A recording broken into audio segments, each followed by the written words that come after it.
금요 기도회에 나오신 여러분을 한 분 한 분 주님의 이름으로 사랑하고 축복합니다. 오늘은 빌립보서의 말씀을 통해서 우리가 은혜를 나누기를 원합니다. 바울이 로마 감옥에 갇혀 있을 때 빌립보 교인들에게 쓴 서신이 바로 빌립보서입니다. 많은 분들은 이 빌립보서를 일컬어서 기쁨의 서신이라고 이야기합니다. 그 이유는 4장밖에 되지 않는 짧은 이 서신 안에 굉장히 많은 기쁨의 표현들이, 단어들이 나오기 때문입니다. 오늘 우리가 함께 읽은 말씀을 보더라도 4절에서 바울은 이렇게 고백하죠. 주 안에서 항상 기뻐하라. 내가 다시 말하노니 기뻐하라 라고 바울은 이야기합니다. 여러분들이 시간이 되시면 말씀을 들으시고 한번 돌아가셔서 빌립보서를 읽어보셨으면 좋겠습니다. 바울은 비록 몸은 붙잡혀서 옥에 갇혀 있지만 영혼만큼은 그렇지 않았습니다. 오히려 그의 영혼은 자유했고 그의 영혼 안에는 기쁨으로 충만했습니다. 여러분, 그에 비해서 서신을 받아보게 될 빌립보 교인들은 어때였을까요? 정반대였습니다. 그들의 몸은 자유 가운데 있었지만 그들의 영혼만큼은 그렇지 못했습니다. 빌립보서를 보면은 바울은 이 서신을 쓸 때 빌립보 교인들을 인해서 근심하고 또 근심한다라고 이야기합니다. 빌립보서 2장 28절을 보면 바울은 이렇게 이야기합니다. 우리 2장 28절 같이 한번 읽어보겠습니다. 시작. 있나요? 빌립보서 2장 28절 말씀인데요, 한번 같이 읽어보겠습니다. 시작. 그러므로 내가 더욱 급히 그를 보낸 것은 너희로 그를 다시 보고 기뻐하게 하며 내 근심도 덜려함이라. 아멘. 여기서 바울은 내 근심도 덜려함이라 라고 이야기합니다. 즉 빌립보 교인들을 향해서 근심의 마음을 바울이 갖고 있다는 것이죠. 또한 바울은 빌립보 교인들 중 누군가로 인해서 눈물을 흘리면서 서신을 쓴다라고 이야기하기도 합니다. 3장 18절의 말씀인데요, 우리 같이 한번 읽어보도록 하겠습니다. 시작. 내가 여러 번 너희에게 말하였거니와 이제도 눈물을 흘리며 말하노니 여러 사람들이 그리스도의 십자가의 원수로 행하느니라. 여러분, 바울은 빌립보 교인들을 생각하면서 근심했고 또 더 나아가서 그들 때문에 눈물을 흘렸다라고 이야기합니다. 이것은 빌립보 교회 안에 그만큼 심각한 문제가 있었기 때문에 바울이 근심했고 그들 때문에 눈물을 흘렸다라는 것을 알 수가 있습니다. 그래서 바울은 빌립보서를 쓰면서 그들이 가지고 있던 문제들을 해결하기 위한 해결책을 이야기하기도 합니다. 오늘 이 시간에는 빌립보 교회 안에 있던 문제들을 생각해보고 또 바울이 제시하는 그 해결책을 함께 나누었으면 좋겠습니다. 먼저 빌립보 교회 안에 어떠한 문제가 있었는가, 이것을 생각해 보길 원하는데요, 빌립보 교회 안에는 총 3가지의 문제가 있었습니다. 먼저 첫 번째 문제는 그들이 평안을 잃었다라는 겁니다. 바울이 복음을 전할 때 빌립보 교인들은 물신양면으로 바울의 선교를 도왔었습니다. 특별히 바울이 로마 감옥에 갇혔을 때에도 빌립보 교인들은 에바브로디도라는 사람을 로마에 보내서 바울에게 필요한 모든 것들을 공급하고자 했습니다. 그런데 문제가 한 가지 생기고 말죠. 그 문제가 무엇이냐? 에바브로디도가 로마에 와서 바울을 돕는 과정 속에서 그만 질병에 걸리고 맙니다. 그래서 에바브로디도가 생사의 갈림길에 놓여서 이제 언제 죽을지 모르는 그런 상황 속에 놓이게 되는 거죠. 이 소식은 금방 빌립보 교인들에게 고스란히 전달되고 맙니다. 하나님의 일을 하다가 어려움을 만나게 된 빌립보 교인들 가운데 분명히 여러 반응들이 나타났을 거예요. 어떻게 우리가 하나님의 일을 하는데 이러한 어려움이 있을 수 있냐라고 하면서 원망 섞인 말을 하는 사람들도 있었을 겁니다. 또 어떤 사람은 하나님의 일을 할 때 이제는 우리가 조금 위험을 무릅쓰지 말고 조금 상식적으로 안정을 지키면서 합리적으로 하나님의 일을 하자라고 이야기하는 사람들도 있었을 겁니다. 여러 의견들이 오고 가는 가운데 그들은 에바브로디도에 대한 염려와 근심에 사로잡히고 맙니다. 그리고 그들이 가지고 있던 평안이 깨어지고 말죠. 바울은 이러한 빌립보 교인들을 바라보면서 어떠한 생각을 가졌을까요? 바울에게는 에바브로디도의 건강에 대한 염려도 있었겠지만 그보다 더 큰 염려가 있었습니다. 바로 빌립보 교인들이 에바브로 디도가 당하는 그 고난을 보면서 그들의 믿음이 흔들리는 것, 그들의 평안이 깨지고 그들의 마음의 중심 가운데 염려와 근심이 싹 트는 것, 그것을 바라보면서 더 큰 근심이 있었다는 겁니다. 그런가 하면은 빌립보 교회 안에 있었던 두 번째 문제가 있습니다. 이 두 번째 문제가 무엇이냐? 빌립보 교회 안에 있는 성도들이 진짜로 누려야 할 기쁨을 잃어버렸다라는 겁니다. 3장 18절을 보면은 바울은 이런 이야기합니다. 우리 3장 18절 말씀 같이 한번 보겠습니다. 시작. 내가 여러 번 너희에게 말하였거니와 이제도 눈물을 흘리며 말하노니 여러 사람들이 그리스도의 십자가의 원수로 행하느니라. 아멘. 여기서 바울이 자신이 눈물을 흘리면서 편지를 쓸 수밖에 없는 이유를 이야기합니다. 그 이유가 무엇이라고 합니까? 빌립보 교인들 가운데 십자가의 원수로 행하는 사람들이 있다라고 이야기합니다. 그 십자가의 원수로 행하는 사람들이 어떠한 사람일까? 19절을 보면 이렇게 이야기합니다. 그들의 마침은 멸망이요 그들의 신은 배요 그 영광은 그들의 부끄러움에 있고 땅의 일을 생각하는지라. 여러분, 이들은 주님의 십자가로 이미 구원을 받았기 때문에 이 세상을 살아갈 때 아무렇게나 살아가도 된다라고 생각을 했었습니다. 먹고 싶은 것 다 먹고 즐기고 싶은 것 다 즐기면서 무절제한 삶, 방종의 삶을 살아가고 있었습니다. 그래서 바울은 이들을 바라보면서 당신들은 십자가의 원수로 살아가는 사람들입니다 라고 이야기하는 거죠. 그러면서 그들을 향해 그들의 결말은 멸망이고 그들을 기쁘게 해주는 신은 결국 먹고 마시는 배다라고 이야기하는 겁니다. 세상적으로 이들을 볼 때에는 기쁘게 그리고 행복하게 살아가고 있는 것처럼 보일지도 모입니다. 하지만 이들이 누리고 있는 기쁨은 잠시 잠깐이었습니다. 땅의 일만 생각하며 땅의 것을 얻는 그 기쁨은 영원할 수가 없었습니다. 그러하기에 이들은 진정으로 그리스도인으로서 누려야 할 영원한 기쁨, 변하지 않는 그 기쁨을 잃어버린 채 살아가고 있었다는 것이죠. 그런가 하면 마지막으로 세 번째로 이 빌립보 교회 안에 있었던 문제는 이들 안에 화평을 잃어버렸다는 겁니다. 바울이 빌립보서에서 교인들에게 계속해서 강조하고 있는 것이 있습니다. 물론 기쁨도 반복해서 강조하고 있지만 또 한 가지 더 나아가서 강조하는 것이 있어요. 그것이 무엇이냐? 한 마음, 한 뜻을 품으라는 거예요. 빌립보서 1장 27절 말씀을 같이 한번 우리 봤으면 좋겠습니다. 1장 27절입니다. 시작. 오직 너희는 그리스도의 복음에 합당하게 생활하라. 이는 내가 너희에게 가보나 떠나 있으나 너희가 한 마음으로 서서 한 뜻으로 복음의 신앙을 위하여 협력하는 것과, 그런가 하면 2장 2절도 비슷한 말씀을 합니다. 마음을 같이하여 같은 사랑을 가지고 뜻을 합하여 한 마음을 품어라고 이야기하죠. 여러분, 바울이 이와 같이 한 마음 한 뜻을 품으라고 강조하는 이유가 무엇이겠습니까? 이들 가운데 복음을 위해서 협력하는 그 일이 사라지고 서로가 각자의 생각과 서로가 각자의 방식으로 복음의 그 사역을 감당하려고 했기 때문입니다. 특별히 오늘 말씀 4장에서는 하나 되지 못하는 자들의 실명까지 거론하면서 이야기합니다. 우리 2절 말씀, 3절 말씀인데요, 우리 같이 한번 읽어볼까요? 오늘 2절, 3절 말씀입니다. 시작. 내가 유오디아를 권하고 순두개를 권하노니 주 안에서 같은 마음을 품으라. 또 참으로 나와 멍에를 같이한 내게 구하노니 복음에 나와 함께 힘쓰던 저 여인들을 돕고 또한 글레멘드와 그 외에 나의 동역자들을 도우라. 그 이름들이 생명책에 있느니라. 아마도 바울이 거론한 이 유오디아와 순두개는 물질적으로 부유했고 또 빌립보 교회가 맨 처음 세워질 때 어떤 주도적인 역할을 했던 여성들일 겁니다.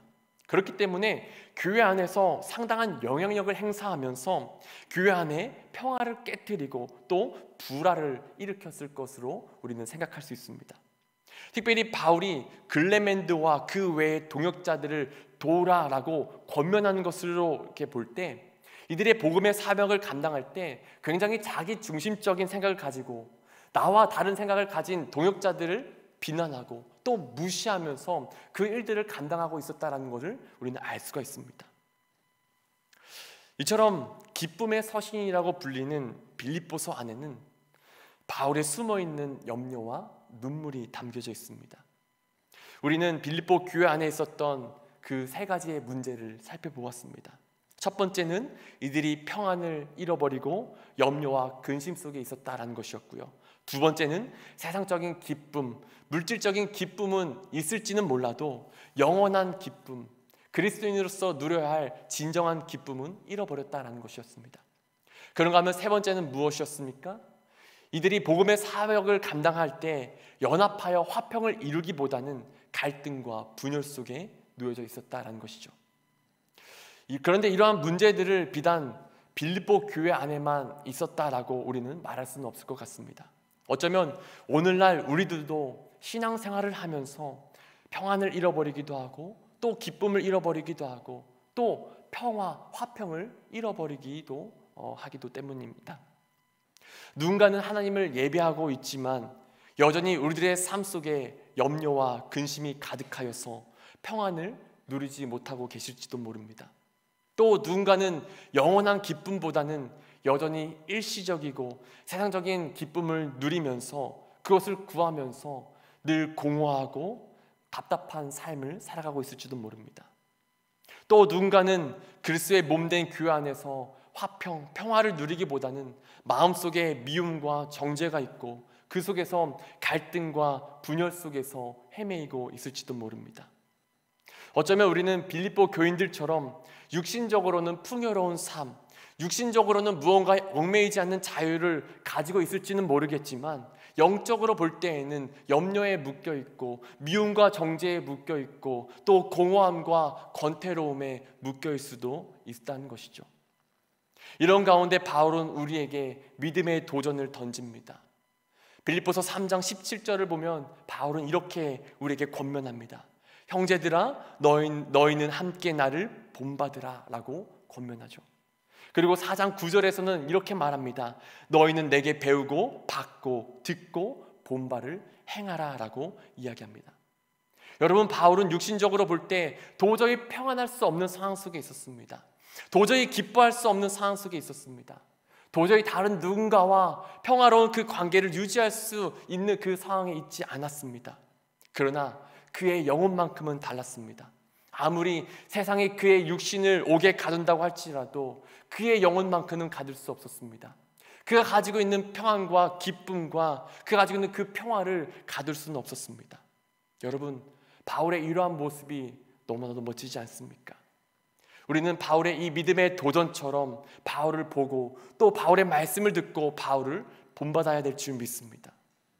그러면 우리는 어떻게 그 고난 상황 속에서 평안을 빼앗기지 않고 기쁨을 잃어버리지 않고 모든 사람과 화평할 수 있었을까? 이 질문을 던져볼 필요가 있을 것 같습니다.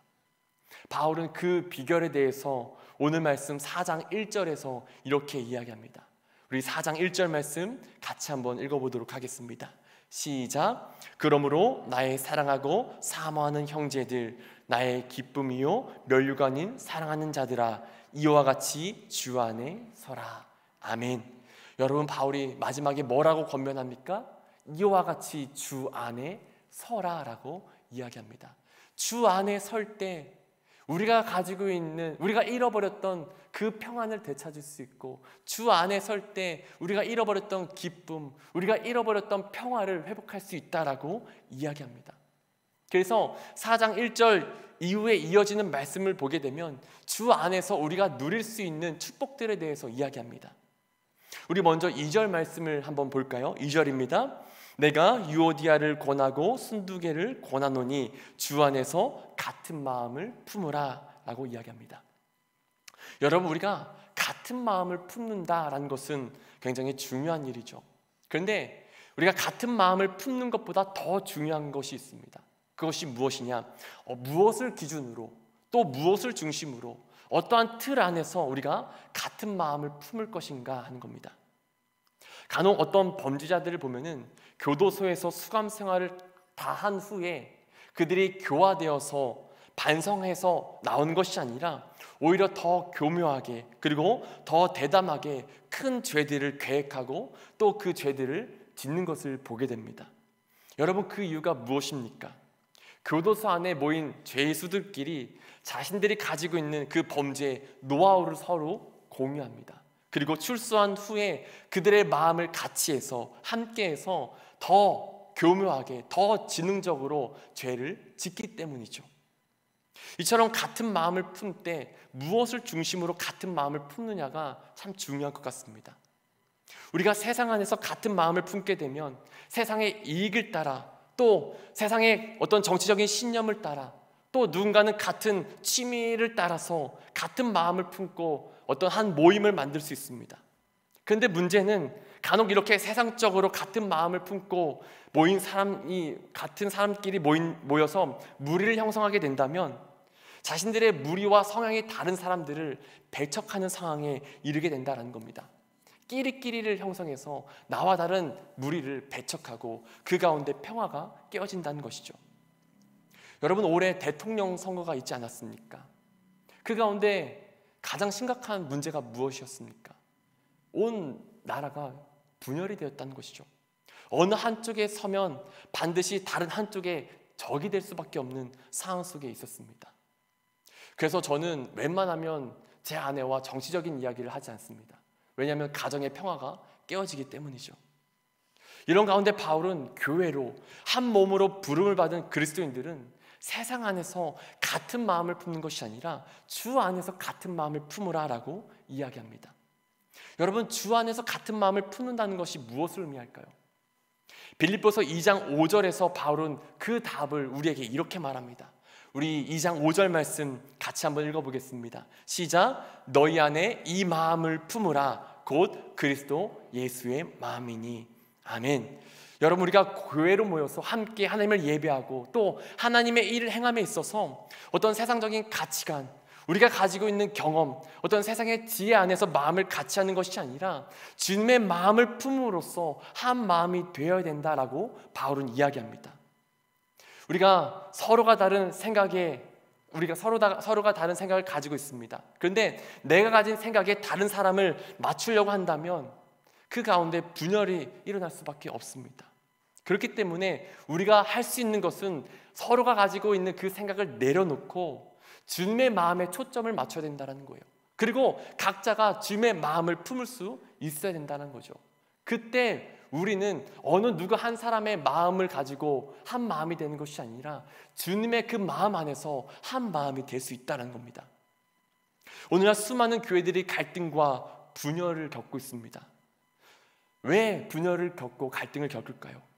왜 많은 사람들이 교회를 떠나 이 교회 저 교회를 떠돌아다닐까요?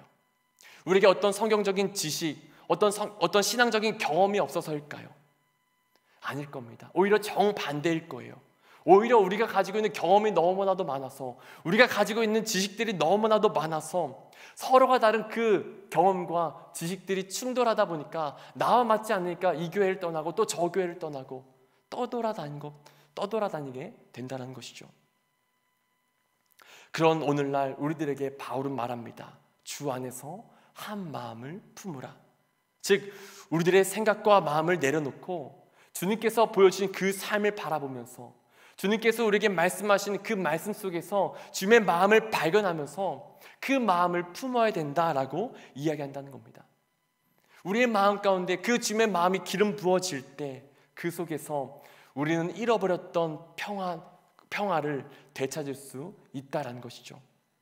여러분, 우리의 마음 가운데 주님의 그 마음이 기름 부어질 수 있기를, 그리고 그 마음 안에서 한 마음과 한 뜻이 되어서 하나님의 몸된 교회를 온전히 이루어갈 수 있기를 간절히 소망합니다. 그런가 하면 바울은 두 번째로 우리가 잃어버린 진정한 기쁨을 주님 안에서 찾을 수 있다라고 이야기합니다. 4절을 보면 바울은 이렇게 이야기하죠. 주 안에서 항상 기뻐하라. 내가 다시 말하노니 기뻐하라. 앞서 말씀드린 것처럼 빌립보 교인들은 주 안에서가 아닌 세상 안에서 기쁨을 얻으려고 했었습니다. 그들의 배를 채우고 그들의 세상적인 욕망을 채우는 것, 그래서 세상적으로 많이 소유하고 세상적으로 마음껏 소비하고 또 쾌락을 누리는 것에서 그들의 기쁨을 찾으려고 하는 사람들이 있었습니다. 그런데 이런 모습은 오늘날 이 시대를 살아가는 현대인들의 모습 속에서, 그리고 우리들의 모습 속에서 동일하게 나타나고 있지는 않습니까?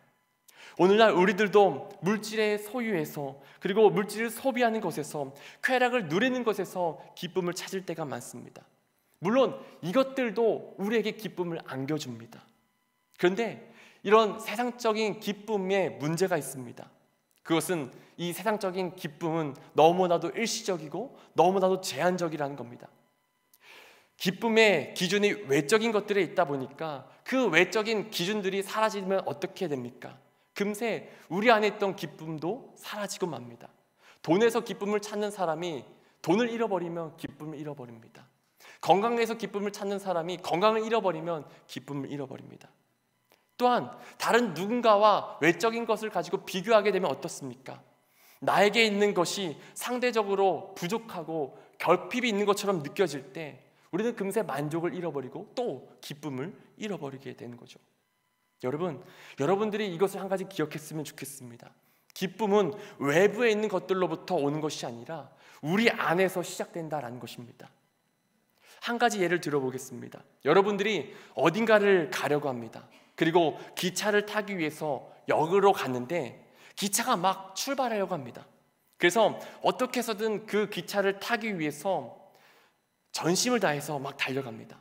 그리고 간신히 기차를 타는데 너무 급하게 뛰다 보니까 신발 한 짝이 벗겨진지 모르고 이렇게 뛴 겁니다. 이미 기차에 올라타 잃어버린 신발은 저 멀리에 있습니다. 그 상황 속에 있다면 여러분들의 마음은 어떻습니까? 여러분들은 어떻게 행동하시겠습니까? 누군가는 벗겨져 있는 그 신발을 보면서 저거 산 지 얼마 안 된 건데 안타까워하며 슬퍼할지도 모릅니다. 또 누군가는 역에 늦게 도착할 수밖에 없는 그 원인들을 놓고서 원망하고 탓할지도 모릅니다. 그런데 누군가는 정반대로 자신이 신고 있던 한쪽의 신발을 벗어서 역 쪽으로 던지면서 기뻐할지도 모릅니다. 왜요? 내가 어차피 한 짝만 가지고 신지 못할 바에 그 신발을 던져버려서 누군가가 필요한 사람이 그 신발을 주어서 그 신발을 신을 수만 있다면, 그래서 그 안에서 이 사람이 기쁨을 누리게 되는 것이죠. 이처럼 우리 안에 회복되어야 할 기쁨은 외부에 있는 것이 아니라 바로 우리의 생각과 우리의 마음에서 시작이 된다는 것입니다.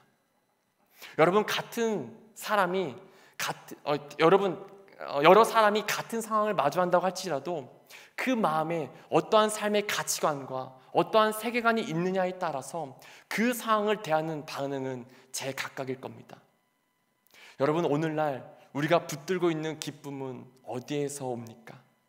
세상 사람들처럼 외적인 것들로부터 우리의 기쁨을 찾고 있지는 않습니까? 그렇다면 우리는 너무나도 쉽게 사라져버릴 그림자와 같은 기쁨을 붙들고 있는 겁니다. 우린 그런 세상 안에서 누리는 일시적인 기쁨이 아니라 주 안에서 누릴 수 있는 기쁨을 붙들 수 있어야 됩니다. 주 안에서 붙들 수 있는 기쁨이 무엇일까요? 바울은 빌립보서 3장 20절 21절에서 이렇게 이야기합니다.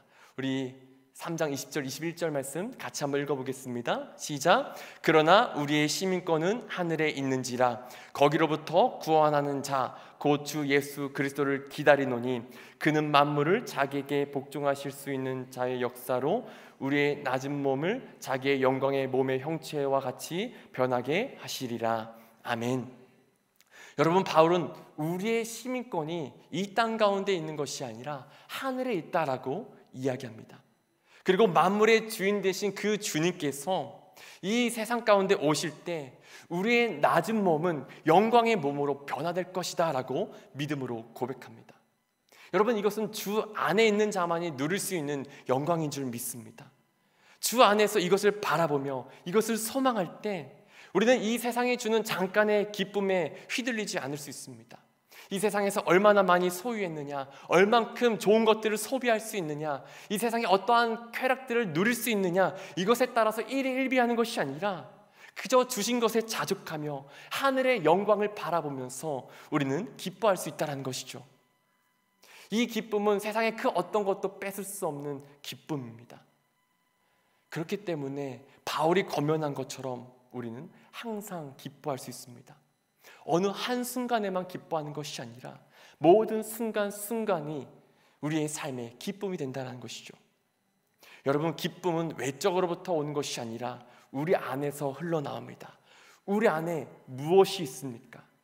주님 안에서 예비된 그 하늘의 영광에 대한 소망이 있다면 그 소망 안에서 우리는 참된 기쁨을, 세상 그 어떤 것도 뺏을 수 없는 그 기쁨을 누릴 수 있을 줄 믿습니다. 저와 여러분들의 그 심령 가운데 그 하늘의 영광에 대한 소망이 가득할 수 있기를 간절히 소망합니다. 마지막으로 바울은 주 안에서 우리가 평안을 누릴 수 있다라고 이야기합니다. 우리 7절 말씀을 같이 한번 읽어보겠습니다. 7절입니다. 시작. 그리하면 모든 지각에 뛰어난 하나님의 평강이 그리스도 예수 안에서 너희 마음과 생각을 지키시리라. 아멘. 바울은 하나님의 평강이 그리스도 예수 안에서 우리의 마음, 우리의 생각을 지키신다라고 이야기합니다. 우리가 세상을 살아가면서 평안을 누리지 못하는 이유가 무엇일까요?